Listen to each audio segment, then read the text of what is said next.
Welcome back to the deep dive. So we're jumping into a question today that honestly it hits right at the core of, well, community integrity, public witness. What if the biggest thing holding us back isn't, opposition from outside? What if it's something more subtle, like this invisibility from within? We're going to explore that critical shift, moving deep convictions out of the purely private space and into the public square, making what you hold sacred, visible, tangible for your whole neighborhood. Our mission here is to really extract a clear, actionable roadmap for any community wanting to make that shift, from just believing internally to collective public action you can actually see. And the material we're drawing on today is, I think, really powerful because it grounds this big vision in, well, concrete models that have been tested. We're looking at sources that weave together, foundational biblical ideas, think Acts 2, Matthew 5, City on a Hill, with really practical, modern outreach frameworks. The aim is for you to walk away with a functional kind of theory of change. Right. And what that means for you listening is moving beyond just abstract spiritual goals. You should get clarity on how to balance the deep theological theory with the, let's be honest, gritty reality of street-level practice. We'll cover models you can adapt right away, whether you're in a complex city center or, building trust in a smaller rural town. Let's get into that core challenge, visibility. Okay, so let's unpack this visibility idea first. The sources, they define it as really refusing what they call the modern temptation of compartmentalized religion. That split, right? Sunday beliefs here, Monday work over there. That separation is seen as the main problem. Exactly.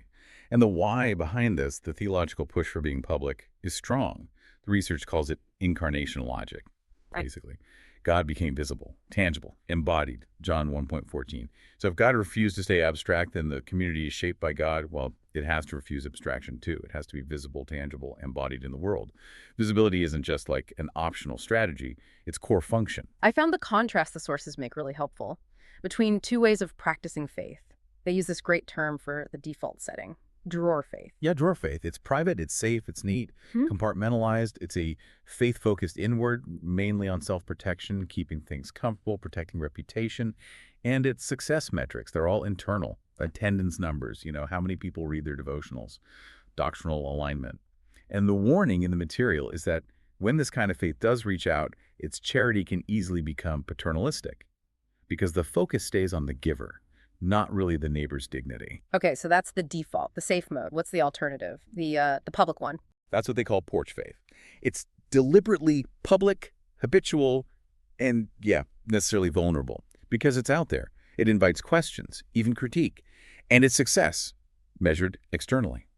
Our relationships in the neighborhood getting stronger, more stable, our local indicators improving things like education, food security.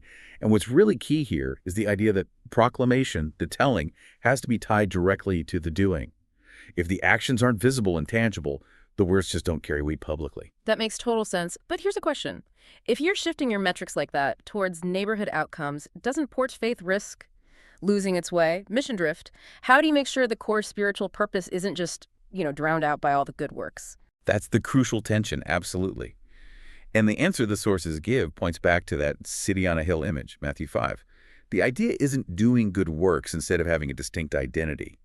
It's that the community itself, living out its identity, is the good work. It's described as an architectural blueprint for Christian existence, meaning the kingdom brings this restorative peace, shalom, that actually reorders things, economy, law, social structures, just by being embodied. It's a structural vision, not just a call to be nice people. So the aim is to be a community where the internal life, the beliefs and practices naturally generates a visible external structure, one that looks fundamentally different. Exactly right. And for how to build that structure, the sources point us straight to the earliest model we have. Community rhythms in Acts 2, verses 42 to 47. This wasn't about individual superstars. It was about a disciplined community life that just naturally produced a public witness. Okay, let's dig into those four rhythms. The foundational devotions, they're called. If the city on a hill is the blueprint, these are maybe the internal engine, keeping it running. Good way to put it. The first one, often kind of skipped over, is the apostolic teaching. The material stresses that the goal here wasn't just transferring information like in a lecture. It was about formation, shaping people. This teaching carried what's called a civic grammar, basically, an ethical language that directly shaped how people use their money, their influence, their time out in public. And that grammar had real power. The sources highlight how this teaching literally changed the ancient world's definition of power. shifting it from the Roman standard of, domination and patronage Right. to this new ideal of servanthood and mutuality. That ethical flip came straight from the teaching. Which flows perfectly into the second devotion, fellowship, or the Greek word koinonia. We often hear that translated just as sharing or maybe friendship, but the research really insists koinonia was way more radical. It was a socio-economic formation. It was basically a rival system to the Roman Empire's whole top-down patronage economy. And the function of this radical sharing, it was revolutionary. It essentially deprivatized risk. Think about it. In the ancient world, getting sick, falling into debt, losing your job, that can mean social death. You were out. But by pooling resources, this community guaranteed mutual care. It leveled those patronage ladders. People relied on the collective, not on some rich patron's mood. And that visibility, the fact that the poor and the sick weren't just abandoned, that was arguably their most powerful public testimony. That's where the structure really becomes visible, isn't it? I mean, translating that today isn't just about church potlucks, it's institutional. Things like mutual aid funds where the residents actually govern it, or maybe worker cooperative, started with congregational investment. Structures that embed that mutuality and, crucially, transfer power. Okay, so we have the ethical teaching shaping people and this economic framework of mutual support. But how did they keep the spiritual energy going to sustain that level of sacrifice? That brings us to devotion number 3. The breaking of bread, the Lord's Supper, the Eucharist. The material frames this not just as remembering something from the past, but as a spiritual technology, something designed to actively reorient people's affections right now towards radical self-gift. It's like a rehearsal of sacrifice. And the key consequence, when the central act of gathering is this meal proclaiming radical self-gift, then sacrificial support for the marginalized becomes, well, just normal. It's not heroic charity, it's just what you do. The very logic of that shared table makes welcoming strangers feel natural, not like some awkward program you have to run. It flows from who you are in Christ. And the fourth one, prayer. Often we think of prayer as private, maybe an escape, but here it sounds like it's the engine room for public courage. Precisely. Prayer is framed as the mechanism producing that calm courage under threat, the ability to act publicly even when it feels vulnerable. And importantly, when it's paired with action, it cultivates this sense of awe in neighbors, that social recognition that, something transcendent seems to be motivating these people. The practical application isn't just quiet time alone. It means integrating it, like doing neighborhood prayer walks that lead directly to noting down local needs and then actually following up with practical service. Prayer has to connect to a tangible next step in the public square. Okay, so we've got the theological why, incarnation logic, and the internal how, these 4 devotions shaping the community. The crucial piece now is translation. How do you actually move from, say, the concept of koinonia to a real measurable action in a specific neighborhood today? And the sources offer a framework for that, right? Right. A pretty compact one. Yeah, it's designed to be repeatable. See, be, do, tell. It deliberately starts with C, cultivating a biblical imagination for public life, which means things like regular, disciplined walks through the neighborhood, not just for exercise, but to really observe, notice social dynamics, see neglected spaces, pray specifically about what you see. Then it moves through shaping that community identity we talked about. Then do the tangible action. And finally, tell. And the material points out tell isn't just sharing personal stories. It includes things like advocating for policy changes that protect the vulnerable. That advocacy part feels important, stopping the work from just being charity, moving towards justice. Exactly. That framework gives structure, but I found the vignettes, those little stories the material uses, really brought it to life. They show the gospel as like a visible force, not just words. Let's talk about one that stood out. Vignette A, the ethical startup. Why is the material so focused on something like a small business as a place for visible faith? Well, because the economy is where most of us spend most of our public lives, right? If a community's ethics only show up outside of work hours, they're still basically living that compartmentalized drawer faith life. So the ethical startup vignette imagines a business, maybe a small workshop, a tech company, whatever, that operates with obvious integrity.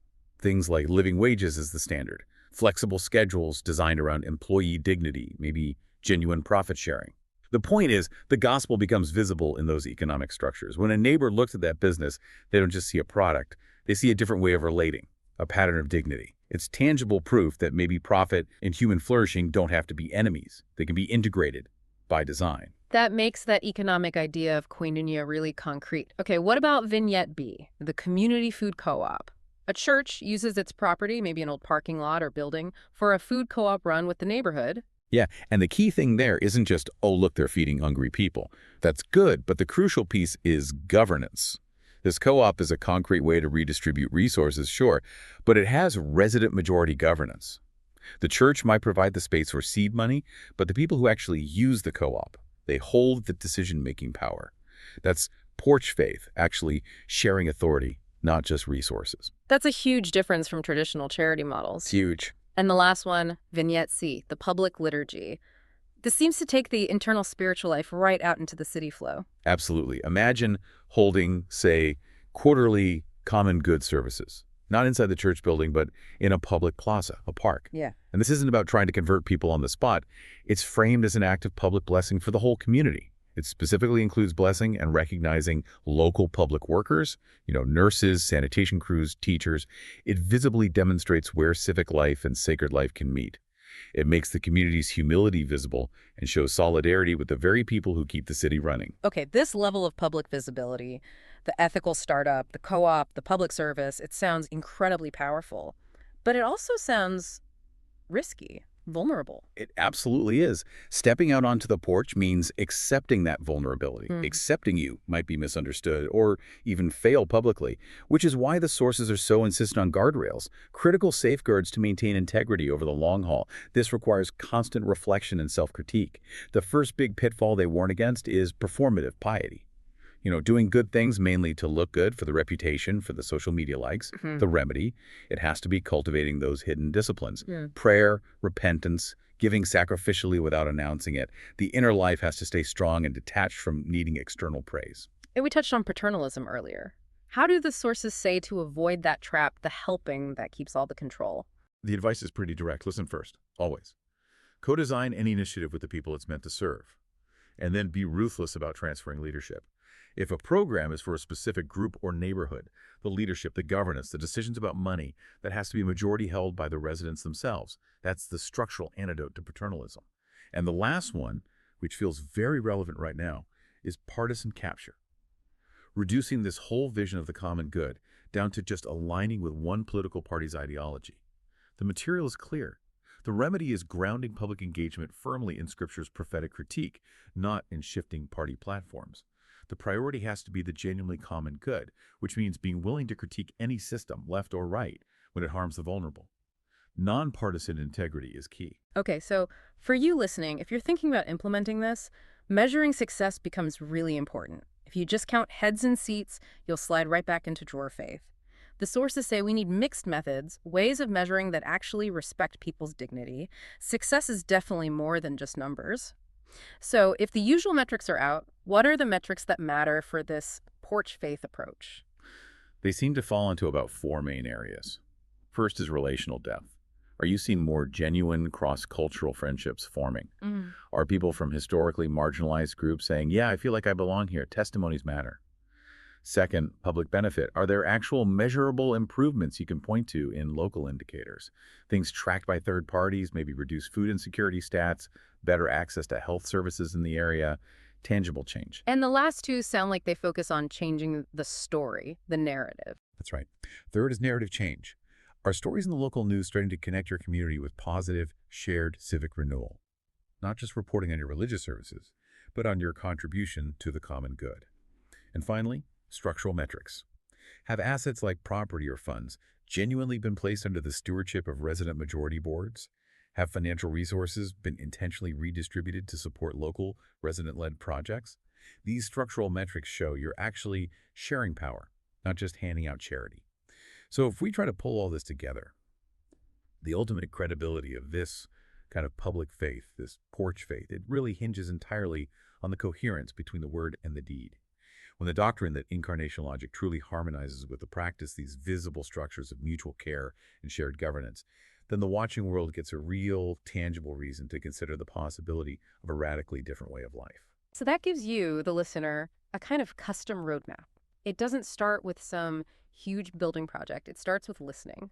Then adopting just one visible rhythm. Maybe it's inspired by the ethical startup idea. Maybe it's a public liturgy. Maybe something else entirely.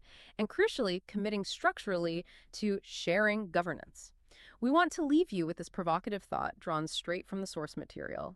Maybe the city on a hill isn't meant to be primarily a monument to Christian moral superiority. Maybe it's more like an invitation, a light that draws people in, a feast that welcomes, a practice that actually brings healing. So, the question for you is, what one visible practice could you commit to starting even this week that deliberately moves your deepest convictions out of the isolation of the drawer and onto the welcoming, vulnerable space of the porch?